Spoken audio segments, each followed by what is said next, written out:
विष्णु ने भगवान को पूछा, प्रभु आपके सर्ग आदि पंचकृत्य क्या क्या है?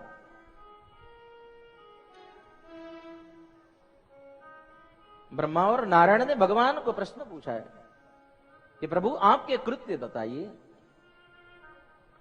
भगवान कहते हैं मेरा पहला कृत्य सर्ग है। सर्ग यानी सृष्टि का सर्जन, संसार की उत्पत्ति। भगवान संसार की उत्पत्ति खुद करते हैं। देखिए, हमें घर पे कुछ बनाना है तो मटेरियल चाहिएगा।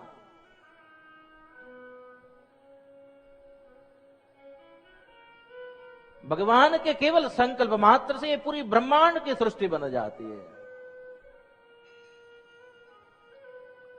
केवल संकल्प करते हैं और संसार सृष्टि का सर्जन हो जाता है। भगवान का पहला कृत्य सर्ग है। भगवान उसका पालन करते हैं। उसको स्थिति कहां है, उस संसार की पालना भी करते हैं। इसलिए भगवान सभी को पालन पोषक। आपको मैं इंग्लिश में गॉड किसको कहता हूं वो बताता हूं। जी यानी जनरेटर, सर्ग का निर्माण यानी सृष्टि का निर्माण कौन करता है? जनरेटर। उसको क्या कहते हैं? जी फॉर जनरेटर। ओ फॉर पालन करने वालों को क्या कहते हैं? ऑपरेटर। जिसका संचालन हो, जिसका ख्याल रखे, उसको क्या कहते हैं हम? ऑपरेटर।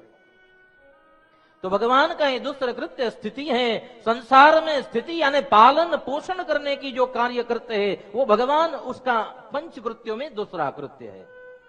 सभी का ध्यान रखते हैं मेरे महादेव, ऐसा नहीं है, सभी का ध्यान रखते हैं भैया।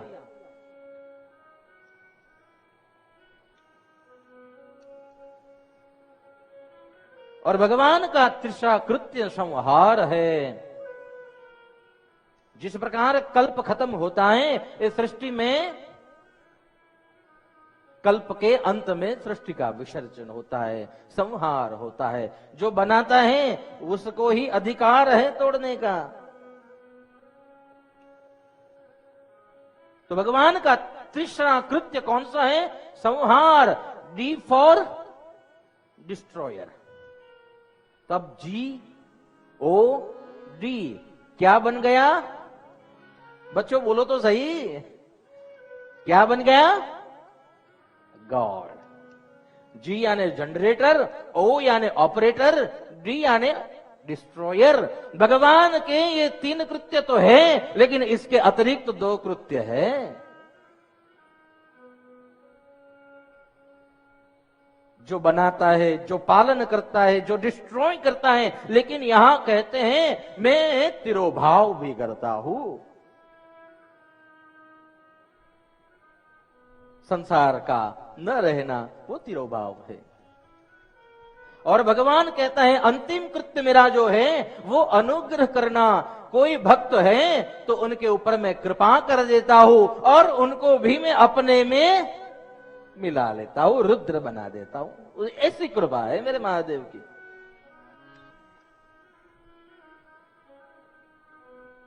भगवान महादेव मोक्ष दे दे, उनको अनुग्रह कह दिया।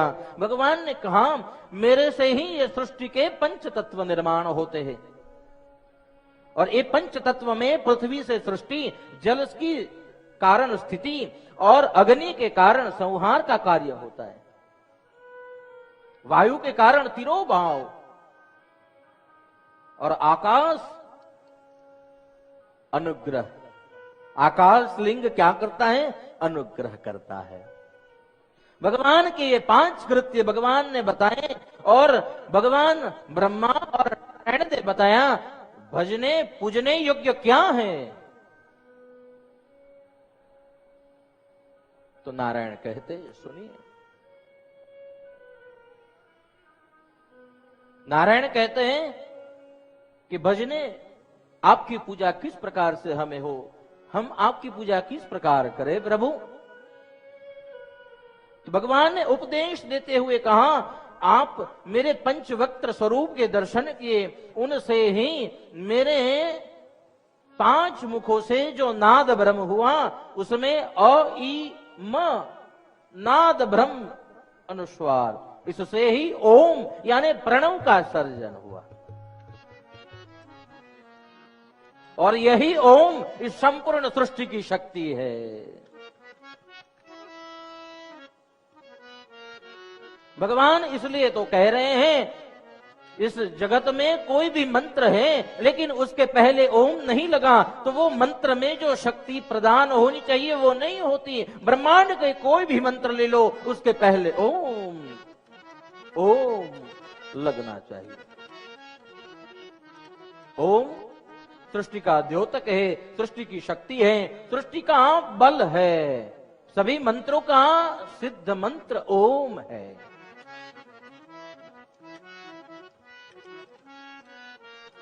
और यही ओम प्रणव भी कहलाता है। प्रणव यानी भगवान के ओम का दूसरा नाम। ओमकार प्रभवो देवा, इस जगत में देव का सर्जन करते हैं तो ये ओम। ओमकार प्रभवो सर्वे, इस जगत में कोई भी चीज बनती है तो ये ओम जो शक्ति है उससे प्रकट होती है। इसलिए सभी मंत्रों का राजा कह गए उसको। मंत्र बोलते हैं आगे ये बीज नहीं लगता तो उस मंत्र की शक्ति है वो संपूर्ण फल नहीं देती। इस ओम के अंदर से ही भगवान की पंचाक्षर मंत्र का निर्माण हुआ, जिसको हम ओम नमः शिवाय कहते हैं। और इस मंत्र को हर कोई अपने घर पे जो भगवान की प्रतिमा में बैठ के, प्रतिमा के सन्मुख बैठकर करता है, उनको भगवान प्रसन्न रहते हैं।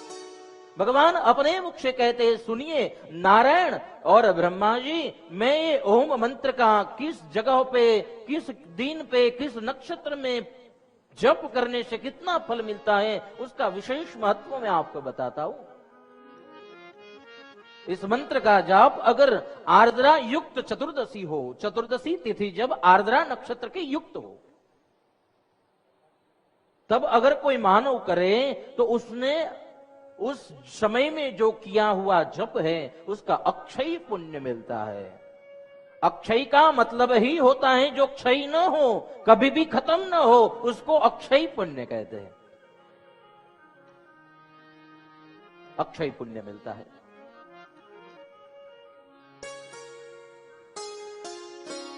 जब सूर्य आर्द्रा नक्षत्र में आता हो और उस मंत्र का जप किया जाए तो करोड़ों गुना फल इस मंत्र का जप करने से मिलता है।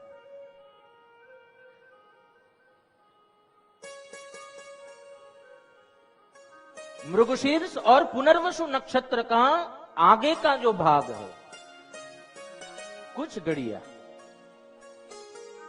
उस समय में अगर ओम नमः शिवाय मंत्र का जाप किया जाए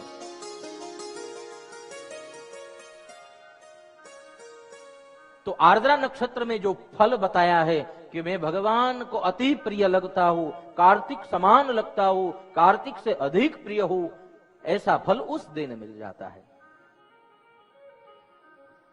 भगवान का तीनों काल में अर्चन होना चाहिए। 3 संध्या बताई है, प्रातः काल की, मध्याह्न काल की और सायं काल की। संध्या काल को विशेष कहा गया है, उसको त्रिकाल संध्या हम कहते हैं। और उस त्रिकाल संध्या के समय किए गए जप का पुण्य अधिक क्यों बताए हैं उसका एक कारण है।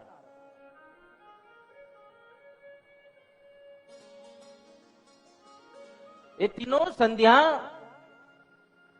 पुण्य की वेला होती है। और उपनिषदों में कहा है इस संध्या के समय में सूर्य नारायण अपना रथ लेकर निकलते हैं। सूर्य नारायण अपना रथ लेकर निकलते हैं। और उस समय में जब सूर्य नारायण अपना रथ लेकर निकलते हैं, तब सूर्य नारायण के आगे 60,000 ऋषि अपने उस सूर्य नारायण के रथ के सामने उल्टे पैर चलते हैं। कैसे? सूर्य नारायण का रथ चलता आता है और उनके सामने उल्टे पैर चलते हैं।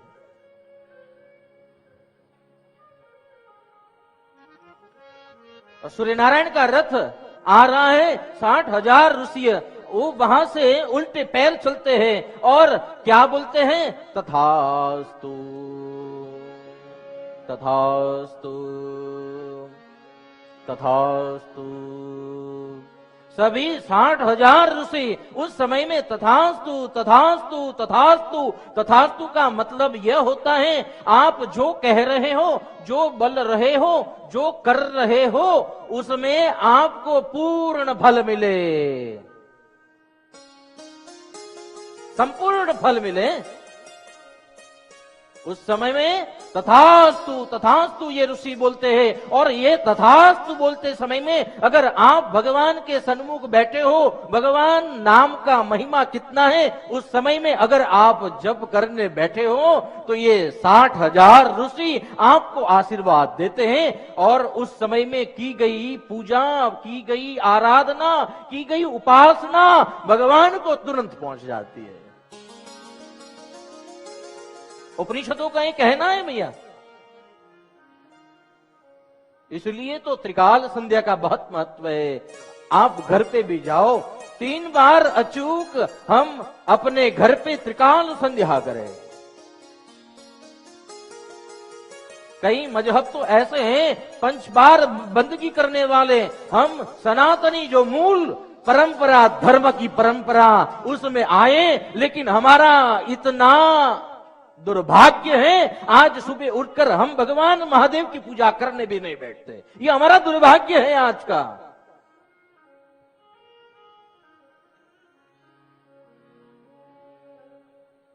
लाखों मुसलमान के घर में कुरान मिलेगा, लाखों ईसाई के घर में बाइबल मिलेगा, और लाखों हिंदू ऐसे होंगे जिनके घर में गीता का एक ग्रंथ भी नहीं होगा। यह मेरी दुर्दशा है। हमारा सनातन धर्म जिसके कारण ये भारत भूमि पहचानी जाती है।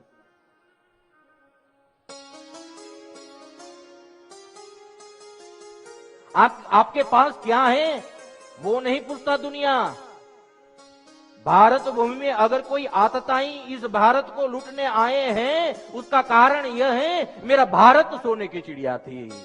वो भारत के पास धर्म का ज्ञान था, भारत के पास ऋषि परंपरा थी, और भारत के पास गुरु परंपरा थी। तब तो वो आतताई भारत में आए हैं ना। कुछ देखा, कुछ है, इसलिए तो इतने सारे आतताई अब तक आते रहे और आ रहे हैं। भारत सोने की चिड़िया है भैया।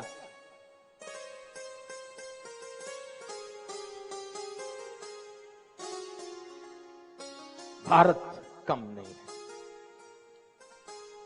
आज से यह कथा सुनने के बाद आपके मन में ऐसा तो होना ही चाहिए, अगर मैं अपने आप को सनातनी कहलाता हूं तो सुनिए, आपको ये त्रिकाल संध्या नित्य भगवान महादेव के चरणों में बैठकर भगवान का अर्चन आना ही चाहिए, करने के भाव होने ही चाहिए। और कहे कोई दूध मत चढ़ाओ तो कह देना मेरे महादेव को दूध चढ़ाते हैं ना, तो उसका चतुर्गुणा जो ब्याज होता है ना, जिसमें चक्रवृद्धि ब्याज जो बैंक वाले देते हैं, उससे भी अनंत पुण्य मेरे महादेव हमें देते हैं भैया।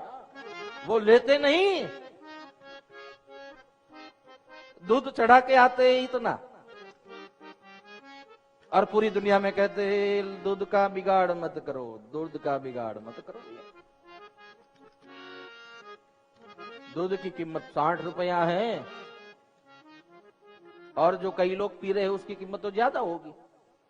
वो बंद करने की जरूरत है भैया। दूध तो 60 रुपए में मिल जाता है। भगवान महादेव को अगर कोई कहे कि दूध मत चढ़ाओ तो सुन लीजिए, कह लीजिए आंख खोलकर सुन लो भैया, कान खोलकर सुन लो। मेरे महादेव को दूध हम अर्पण करते हैं ना, तो ये पूरी सृष्टि जो है ना वो अपने हृदय से तृप्त हो जाती है। मेरे महादेव भोग धर लेना तो पूरी सृष्टि तृप्त हो जाती है। इसलिए महादेव को अर्पण किया हुआ पूरी सृष्टि को पा लेते हैं। तो ऐसा यह मंत्र है, जितना आप करते जाओ उतना पुण्य बताया है। जो जो इस मंत्र को करते हैं वो इस जगत में कभी भी दुख नहीं पाते। और भगवान का ये मंत्र जो है किस प्रकार से करना चाहिए, प्रेम से, श्रद्धा से। एक गांव में एक वणिक रहता था। ये नाम महिमा क्या है, उसका बल कैसा है, आपको मैं वो दिखाता हूं। इस दृष्टांत को ध्यान से सुनिएगा। गांव में एक वणिक था, व्यापार करता था।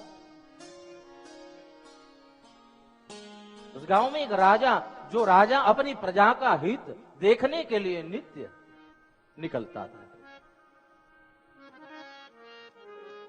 राजा कैसा होता है, अपनी प्रजा का हित कैसा है, वो अपनी प्रजा सुखमय है कि नहीं, वो देखने के लिए निकलता था। एक दिन राजा ने अपना परिधान वस्त्र चेंज कर लिया और किसी को मालूम न हो ऐसा वस्त्र रूप धारण कर लिया और राजा गांव में निकल आया।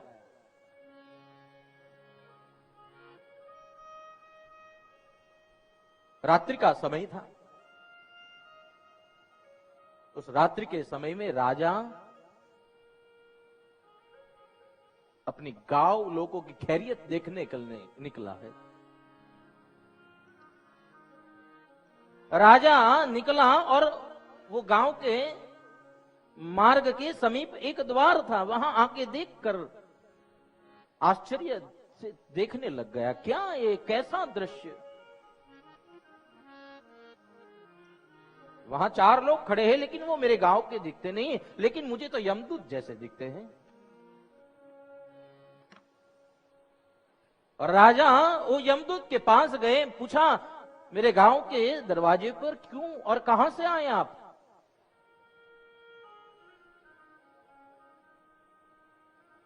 राजा कहते आप कहां से आए हैं।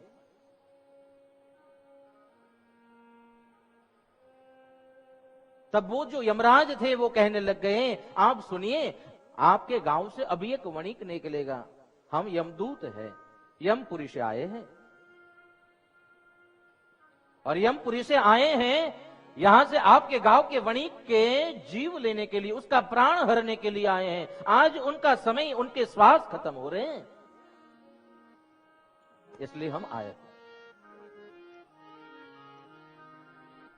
तब राजा ये देखने का, कौतुक देखने का उससे बहुत ऐसा कौतुक हुआ, मैं आज ये दृश्य देखना चाहता हूं। राजा वहां ठहर गया और ठहर कर वो दृश्य की घड़ी जब आने वाली थी, वो देखने के लिए आतुर दृष्टि से मीट मारकर बैठ गया, नजर लगाकर बैठ गया।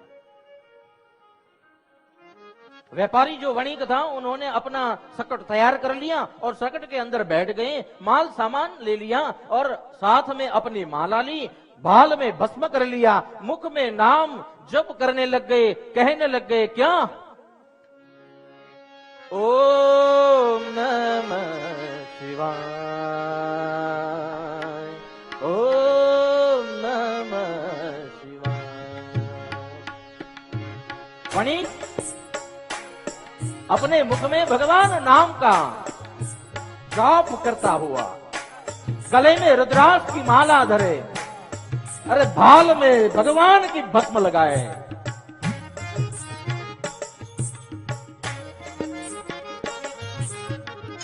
तीन शब्द में सृष्टि सारी, सृष्टि सारी समान। तीन शब्द में सृष्टि सारी, सृष्टि सारी समान। तीन शब्द में दृष्टि सारी, सृष्टि सारी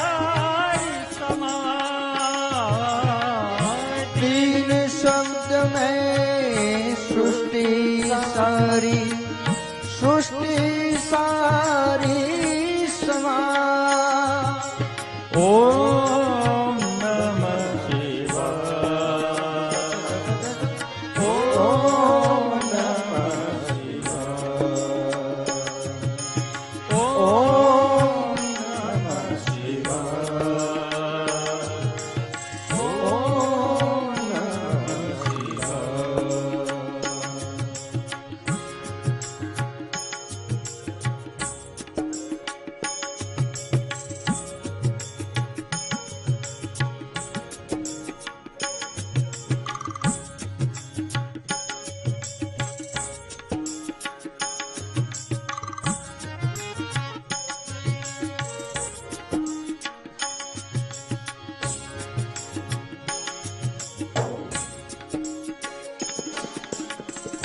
पर्वत पर्वत क्यों चढ़े, नदी पार क्यों जाए।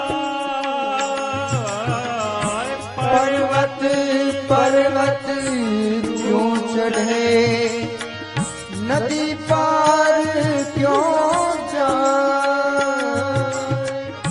पर्वत पर्वत क्यों चढ़े, नदी पार क्यों जाए।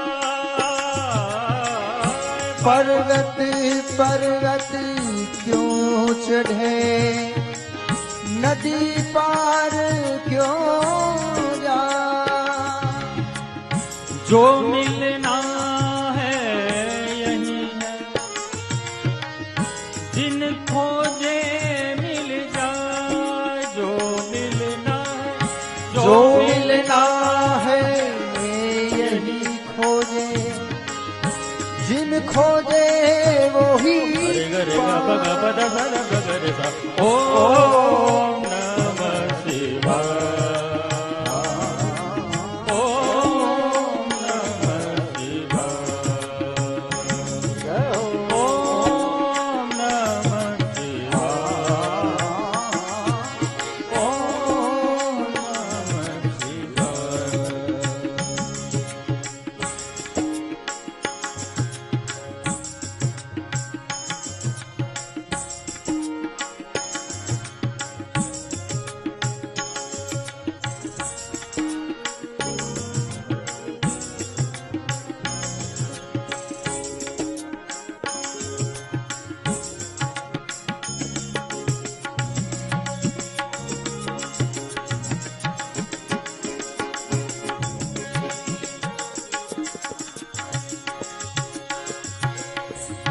दुख की डफली रोए है, सुख की बंसी गाए। दुख की डफली रोए है, सुख की बंसी गाए। दुख की डफली रोए है, सुख की बंसी गाए। दुख की डफली रोए है, सुख की बंसी गाए।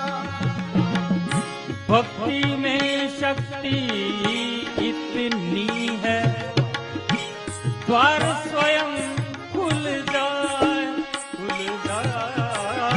भक्ति में शक्ति इतनी है, द्वार स्वयं खुल जाए।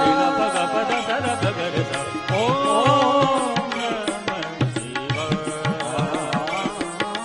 ओम नमः शिवाय। ओम नमः शिवाय। ओम नमः शिवाय। ओम नमः शिवाय।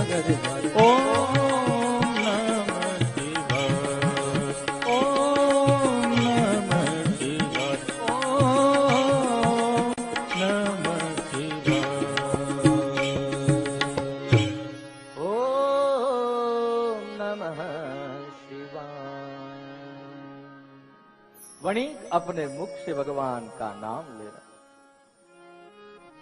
समय वेला आई, श्वास खत्म होने वाले थे। यमदूतों ने अपने हाथ में एक शिला ली और वो शिला सकट के पहिए के नीचे डाली। सकट जो था वो पहिए के नीचे, ये पत्थर आने से, शिला आने से घूम गया है और उसमें से जो वणिक था गिर गया। गिरते गिरते वो एक जगह पे पत्थर के ऊपर मस्तिष्क से भटक के टकराने से उसका देहांत हो गया। लेकिन ऐसा कौतुक वहां और राजा ने देखा। ये तो कौतुक देखा था कि यमदूत आए, लेकिन राजा ने उस समय में दूसरा कौतुक देखा। जब देह से प्राण निकलने लग गए तब वहां से ऊपर से विमान आया और विमान में कौन थे? रुद्रगण आए थे और रुद्रगण ने यमदूतों को कह दिया ये आपका नहीं भगवान का भक्त है, और गले में माला भस्मधारी, नाम भगवान का लिया हुआ, उसके मुख में शिव नाम। उनको यमदूत ले नहीं जा सकते भैया।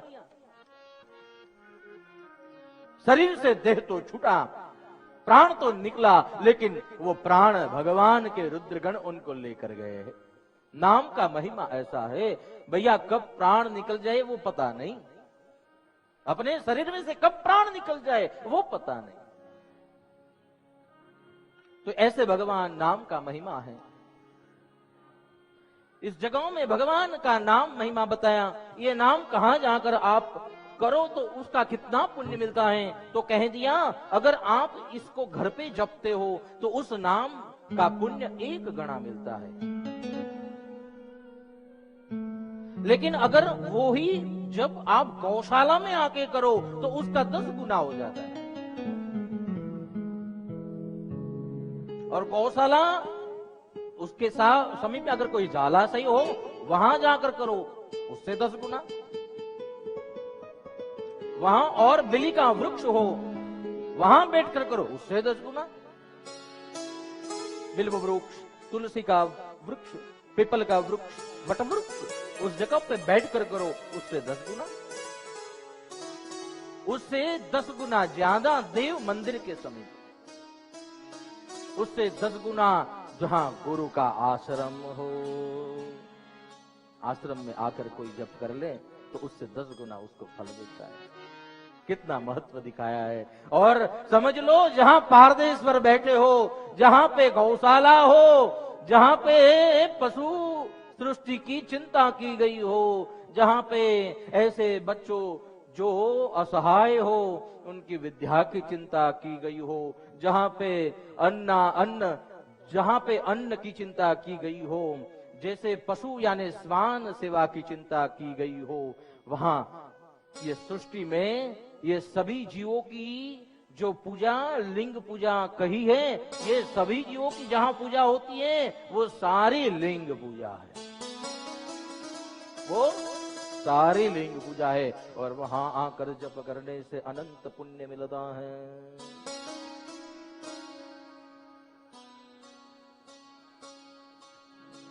वहां आकर भगवान महादेव का, पारदेश्वर का पूजन किया जाए तो शास्त्रों में कई लिंगों का महत्व बताया है। बिंदुलिंग है, बिंदुलिंग इसको कहते हैं जो सभी यंत्रों में बीच में बिंदी है, जो सभी यंत्रों में बीच की जो बिंदी है उसको बिंदुलिंग कहते हैं। जैसे यहां पे मेरु पृष्ठ शिखर युक्त, तो मेरु पृष्ठ यंत्र है, उस यंत्र में बीच का जो भाग, जो लिंग आकार है उसको बिंदु लिंग कहते हैं। जो यहाँ पे भगवान पादेश्वर का जो शिखर है उसके ऊपर ये बिंदु लिंग है। तो ये बिंदु लिंग कहाँ है? कई जगहों पे स्वयंभू लिंगों की बात कही गई है। स्वयंभू लिंग उसको कहते हैं जो लिंग स्वयं अपने आप, जैसे भूमि में से बीज निकलता हो, जैसे कोई बीज जमीन फाड़ कर निकले, उसी प्रकार ये बीज जो ये स्वयंभू लिंग है जमीन में से अपने आप निकलते हैं, वो सिद्ध हो। भगवान जहां सिद्ध महात्मा, जहां देव तप करते उस भूमि में, भक्त जहां तप करते उस भूमि में भगवान उनके ऊपर कृपा और दर्शन देने के लिए प्रकट होते हैं। उसको स्वयं भूलिंग कहा है। बाणलिंग, रसलिंग, कई कई लिंगों का महत्व बताया है। सुवर्ण से विध विध धातुओं से बना हुआ लिंग, और यहाँ स्फटिक मणिलिंग, कई कई धातुओं से, कई कई मणियों से बना हुआ लिंग। ऐसे लिंगों की महिमा इसमें बताई गई है।